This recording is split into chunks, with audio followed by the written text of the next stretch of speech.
علی محمد خان صاحب مین وائل ہمیں جوائن کر چکے ہیں، بہت شکریہ جی۔ یہ سر فرمائیے، یہ جو مسائل ہیں اس وقت، اور خاص طور پر اب تو معاملہ آگے بنیادی اشیاء ضروریہ کا، اب معیشت کے نمبرز پر نہیں جاتے کہ جی کرنٹ اکاؤنٹ ڈیفیسٹ کیا ہے، جی کتنے ریمیٹنسز نہیں ہیں، اسٹیٹ بینک کے پاس ذخائر کتنے رہ گئے، اس پہ میں بات نہیں کر رہا۔ اب تو آٹا بھی دستیاب نہیں ہے، یہ کس کی نااہلی ہے سر؟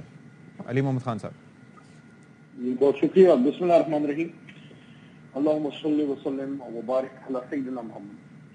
سب سے پہلے تو بہت افسوس ہوتا ہے ہمارے اپنے ہم وطنوں کو، اپنے ہی بہن بھائیوں کو اس طرح آٹے کے لیے ٹرکوں کے سامنے دھکے کھاتے ہوئے، اور آج جو واقعہ بھی ہوا جو ایک پاکستانی کی جان گئی ہے جی۔ لیکن کون رسپانسبل ہے؟ وہی رسپانسبل ہے جنہوں نے یہ رجیم چینج کرائی ہے۔ ہم سے تو آپ تب پوچھتے اگر ہم حکومت میں ہوتے اور یہ سارا ہو رہا ہوتا۔ 6 کی جی ڈی پی پہ ملک چھوڑ کے جانے والوں سے یہ پوچھا جائے کہ آج ملک تباہ کیوں ہے، تو ہمارا تو سب سے بڑا تو سوال ہمارا ہے، کیونکہ ہمیں جو یہ تباہ حال معیشت دی، میں سن رہا تھا میرے بھائی ہیں ان نے جو گفتگو کی ہے، دیکھیں ہم اس کا کریں کہ جس حالت میں ہم چھوڑ کے گئے ہیں، $17 ارب کا جو آپ کا فارکس ریزرو کا ملک ابھی $4.5 ارب پہ پہنچ گیا ہے، تو ہم پوچھیں نا ان لوگوں سے کہ یہ جو بڑے ایکسپرٹ کہتے تھے، جو بڑے شفاف کی جو بات ہوتی تھی، دیکھیں اس وقت ان لوگوں سے یہ ایکسپیکٹ کرنا کہ یہ لوگ اس ملک کو ٹھیک کر دیں گے جس حالت تک لے کے گئے ہیں، کچھ تو ان سے غلط ہوا ہے نا کہ 6 کی جی ڈی پی پہ بڑھتا ہوا ملک، انویسٹمنٹ آ رہی ہے، فورن ایکسچینج ریزرو بڑھ رہا ہے، کرنٹ اکاؤنٹ ڈیفیسٹ جو ہے وہ کم ہو رہا ہے، ایکسپورٹ بڑھ رہی ہے، امپورٹ بھی بڑھ رہی، کیونکہ آپ کی انڈسٹری لگ رہی تھی۔ اس وقت ہر چیز آپ کی نیگیٹو میں جا رہی ہے، وجہ کیا ہے؟ یہ ان کو جو دوسرا فائنانس منسٹر اپنا چینج کرنا پڑا، آپ کے پاس اگر سولوشن نہیں تھی تو آپ نے اس ملک کے ساتھ کی دشمنی کیا؟ علی محمد خان صاحب ایک تھوڑی سی وضاحت یہاں پر کرنا چاہوں گا سر۔ ہم بار بار جی ڈی پی 6% کی بات کرتے ہیں نا، جی ڈی پی کا 6% ہونے سے یہ نہیں پتا چلتا کہ عوام کس حد تک ترقی کر رہے ہیں یا ان کی زندگی میں کیا بہتری آ رہی ہے۔ جی ڈی پی کا 6% ہو سکتا ہے یہ انڈیکیٹ کرتا ہو کہ سرمایہ دار ترقی کر رہا ہے لیکن عوام اسی طرح سے پس رہے ہیں، وہ ٹرکل ڈاؤن ایفیکٹ نہیں ہے۔ اگر آپ نے انسانی ترقی کو دیکھنا ہے تو پھر آپ جا کے ہیومن ڈیولپمنٹ انڈیکس کی بات کرتے ہیں کہ اس میں کس طرح سے لوگوں کے حالات زندگی میں بہتری آ رہی ہے۔ یہ صرف آپ لوگ جی ڈی پی کا اشارہ دے دیتے ہیں، حوالہ دے دیتے ہیں، وہ کافی نہیں ہے میرے بھائی۔ صرف جی ڈی پی کی تو بات نہیں ہے نا، آپ کو فیصل آباد میں مزدور نہیں مل رہا تھا، آپ کو 50,000 پاور لوم جو فیصل آباد میں بند ہیں، وہ ہمارے دور میں اللہ کے کرم سے ٹیکسٹائل انڈسٹری جو ہے وہ چل پڑی وہاں پہ۔ آپ کی ایکسپورٹ ٹیکسٹائل جو آپ کی کاٹن آپ کی ریڑھ کی ہڈی ہے، آپ کی ایکسپورٹ جو ہے ویلیو ایڈیشن کے علاوہ جو ہے سمپل ایکسپورٹ بھی بڑھتی رہی، آپ کی انڈسٹری سیکٹر بھی بڑھ رہا تھا اللہ تعالیٰ کے کرم سے۔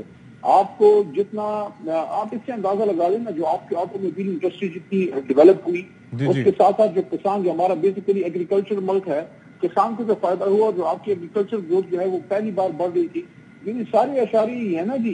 آپ کی انویسٹمنٹ آ رہی ہے، آپ کی ایکسپورٹ بڑھ رہی ہے، کسان کے جیب میں پیسہ زیادہ جا رہا ہے، 1100 ارب روپے کسان کو ہمارے آخری سال جو رننگ ایئر تھا اس میں زیادہ ملے۔ یہ ساری چیزیں بتا رہی ہیں آپ کو۔ مہنگائی ہمارے دور میں بھی تھی لیکن اتنی انکنٹرولیبل نہیں تھی، ڈالر 200 کے اندر تھا، پیٹرول آپ کو 150 کا مل رہا تھا۔ ان سے یہ پوچھنا چاہیے کہ مہنگائی مارچ آپ کر رہے تھے، ایک غلطی اب ان سے ہو گئی ہے جنہوں نے سارا کچھ کیا ہے، جو کچھ بھی ہوا ہے۔ اب سوال یہ ہے واٹ نیکسٹ؟ اب کیا انہی سے چلانا ہے جنہوں نے اس ملک کو تباہ و برباد کر کے رکھ دیا ہے؟ کیا انہی سے چلانا ہے یا کچھ اور کرنا ہے؟ اگر کچھ اور کرنا ہے تو پھر آپ کو دل چاہتا ہے یا نہیں چاہتا، یو ہیو ٹو گو، آپ نے نئے الیکشن کی طرف جانا ہے، چاہے کسی کا دل اچھا ہے یا برا۔ لیکن علی محمد خان صاحب ان کا یہ نیریٹو ہے، وہ لوگ یہ سمجھتے ہیں کہ آپ لوگ سیاسی استحکام نہیں ہونے دے رہے، اس لیے معاشی استحکام نہیں ہو رہا۔ اس پہ آپ کیا کہیں گے؟ ایسا ہی ہے؟ لیکن یہ تو بہانے ہیں نا، آپ کام ناچ نہ جانے آنگن ٹیڑھا۔ آپ نے 2 منسٹر اپنے فائنانس کے جو ہے وہ چینج کر دی۔ اب تو کی حالت یہ ہے کہ جو پی ڈی ایم کے اپنے ان کے الائز ہیں وہ ان کے خلاف ہیں، آپ ایم کیو ایم کی حالت دیکھ لیں، پیپلز پارٹی ان کے خلاف پنجاب میں برسر پیکار ہے، ان کی اپنی جو ہے ان کی اب حالت پتلی ہو رہی ہے۔ بہرحال ہمیں تو فکر عوام کی ہے۔ عمران خان صاحب نے آپ کو دلی جلسے میں بھی یہ بات کی تھی اور بار بار یہ بات کی ہے کہ مجھے اپنے الیکشن جیتنے کی فکر نہیں ہے۔ وہ تو گولیاں کھا کے بیٹھا ہوا، وہ تو کہہ رہا ہے کہ 10 مہینے بعد بھی آپ الیکشن کریں گے، تحریک انصاف جیتے گی، لیکن 10 مہینے بعد اگر الیکشن ہوگا تو کیا یہ 10 مہینے آپ اس نالائق، نااہل اور امپورٹڈ حکومت کو برداشت کر سکتے ہیں؟ ٹھیک ہے وکاش اکرم صاحب، سر یہ ذرا فرمائیے گا، انہوں نے وزیر خزانہ کی تبدیلی کی بات کی، اسحاق ڈار صاحب جب آ رہے تھے تو اس وقت تو ہم نے کہا تھا کہ جی، بلکہ یہ کہا جا رہا تھا نون لیگ کی طرف سے کہ کس طرح سے اب ڈارلنگ ایفیکٹ آئے گا اور کس طرح سے دیکھیں جی ڈالر 8 روپے کم ہو گیا، یہ ہو گیا، وہ ہو گیا۔ یہ پھر آگے وہ جادو ان کا کیوں نہیں چل سکا؟ اس کی کیا وجوہات ہیں؟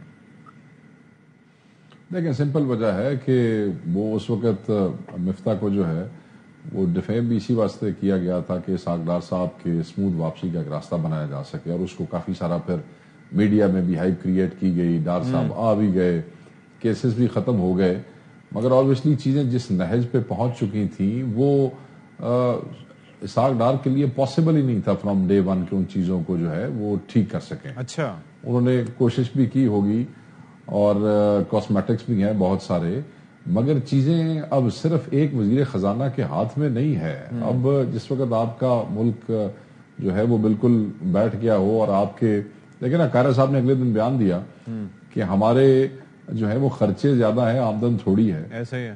تو اسحاق ڈار صاحب تو اپنی حکومت کے اور ملک میں جو ان کے خرچے ہیں وہ اپنے کم نہیں کر سکے، اخراجات بڑھانا تو بہت دور کی بات ہے۔ تو کیسے آپ امید کرتے ہیں کہ وہ جس پامپ اینڈ شو کے ساتھ پہلے بات کرتے تھے کہ میں آئی ایم ایف سے بات کروں گا، ملاقات کے بعد طبیعت صاف ہوگی؟ اب دل گردہ ہے۔ اصل مسئلہ سارا یہ ہے کہ جسٹیفائیڈ کرتے ہیں نا اپنی ہر چیزوں کا۔ جیسے آپ نے مثال دی کہ خرچے کیسے کم ہوں گے، 76 رکنی کابینہ ہوگی تو کیسے خرچے کم ہوں گے؟ پھر ساتھ ہی ساتھ کے پی میں آپ دیکھ لیں، میں مثال ہر صوبے کی دے لیتا ہوں کہ کے پی میں ابھی منسٹرز وغیرہ کی تنخواہوں میں اضافہ کیا گیا ہے، کیا اس وقت تک بنتی تھی؟ پنجاب کا آپ نے حوالہ دیا کہ وہاں پر کس طرح سے ڈیولپمنٹ کے حوالے سے فنڈز جاری کیے جا رہے ہیں، سندھ میں خربوں روپے۔ تو اس طریقے سے تو چیزیں ٹھیک نہ ہونے والی بات ہوئی نا، اور ہر کوئی یہی کر رہا ہے۔ یہی بتا رہا ہوں نا، میں آپ کو اشفاق یہی بتا رہا ہوں کہ یہ جو ہم ٹی وی کے اوپر آ کے رونا رو رہے ہیں سارے کہ ملک دیوالیاں ہونے جا رہا ہے، یہ بات غلط نہیں ہے، فیکٹس یہی ہیں۔ ٹیکنیکلی تو کئی ملکوں نے آپ کو ڈیفالٹ ڈکلیئر کر دیا، وہ آپ کے ساتھ کاروبار انہوں نے بند کر دیا ہے۔ لوگ بھی بارہا بولے ہیں، حکومتی اتحاد میں بھی بول رہے ہیں، اپوزیشن میں بھی بول رہے ہیں، مگر کیا وزیر اعظم سے لے کے چاروں وزرائے اعلیٰ جو یہاں پہ بیٹھے ہیں are they also acting like somebody who's a chief minister in a country where there's no money؟ کیا ان کا جو لائف سٹائل ہے، کیا ان کی جو کاروبار سرکار چلانے کا طریقہ کار ہے، کیا جس عیاشی سے یہ غریبوں کے پیسے خرچ کر رہے ہیں یا وہ پیسے جو غریبوں کے نام پہ ادھار لے کے آئے ہیں اس کو استعمال کر رہے ہیں؟ میں بار بار ان کو کہتا ہوں کہ کیا گوروں کو پاگل سمجھتے ہو جن سے بھیک مانگنے جا رہے ہو؟ ظاہر ہے وہ سالوں سے تمہیں بھیک دے رہے ہیں، کیا تم یہ سمجھتے ہو کہ انہیں نہیں پتا کہ تمہارے ملک کے کیا حالات ہیں؟ انہیں نہیں پتا کون سے صوبے کا بجٹ کیا ہے، کس ضلع میں کتنے پیسے خرچ ہو رہے ہیں؟ تو لوگ تو کنفیوز ہو گئے ہیں کہ ایک طرف ان کے تماشے دیکھیں ان سب کے، اور دوسری طرف آپ ان کے بیانات دیکھیں۔ میں یہ سمجھتا ہوں کہ یہ تماشا اگر زیادہ دیر تک چلا تو یہ چیزیں کنٹرول تو ویسے اس وقت تک گورنمنٹ کے کنٹرول میں نہیں ہے، اور نہ مستقبل قریب میں مجھے کوئی چیز کنٹرول ہوتی ہوئی نظر آ رہی ہے۔ اچھا، اس دوران اگر انریسٹ بڑھ گیا تو پھر کوئی اور زیادہ ڈراسٹک سچویشن ہو سکتی ہے۔ اور یہ جو باتیں ہوتی ہیں نا سر، یہ آج کل کی دنیا میں سوشل میڈیا کے دور میں فلاں کے دور میں یہ نہیں ہو سکتا اور وہ نہیں ہو سکتا، فار یور انفارمیشن اس سوشل میڈیا کے دور میں سب کچھ ہو رہا ہے جو آج سے 50 سال پہلے ہوتا تھا، آج سے 10 سال پہلے ہوتا تھا۔ آج بھی جس کا جو دل کرتا ہے وہ وہی کرتا ہے، اور یہ سوشل میڈیا کی طاقت اس کا کچھ بھی نہیں کر سکتی۔ لیکن اوپینین اب ہر کسی کا آ گیا نا، جس کے پاس موبائل فون ہے اس کا اوپینین اپنی جگہ موجود ہے۔ اچھا ماریہ، یہ اوپینین آ گیا ہے اس ملک میں پچھلے ایک مہینے میں، اس وقت ایک دو مہینے میں جو معاملات ہوئے ہیں، تسی سوشل میڈیا لے پٹھتے رہ گئے، اپنی اوپینین دیندے رہ گئے، کی ہوا؟ کیا ہوا؟ کیا کر لیا آپ لوگوں نے؟ سوشل میڈیا کے اوپینین نے کیا کسی کو چھڑا لیا؟ کسی کی ضمانت کرا لی؟ کیا ہو گیا؟ جی جی علی سوشل میڈیا علی محمد خان صاحب آپ کچھ کہہ رہے ہیں سر؟ سوشل میڈیا کی طاقت ہے، خان صاحب کو گولیاں لگی، خان صاحب کی مرضی کا ایف آئی آر ہو گیا۔ شیخ صاحب ایک منٹ دیکھیں، ایک لحاظ سے آپ کی بات صحیح ہے کہ سوشل میڈیا سے فوری آپ کسی کا ہاتھ روک کر یا کوئی غلط فیصلہ صحیح فوری نہیں کر سکتے، لیکن یہ بہت بڑی طاقت اس طرح سے ہے کہ یہ جو آج پوری قوم عمران خان صاحب کے ساتھ کھڑی ہے، کیوں کھڑی ہے؟ یہ سوشل میڈیا کی طاقت کی وجہ سے کھڑی ہے، کیونکہ نیشنل جو میڈیا تھا اللہ ماشاءاللہ ایک دو چینل کو چھوڑ کے، ایک یہ بھی ہے جس پر میں بیٹھا ہوں اس وقت، باقی تو سارا بکاؤ مال تھا۔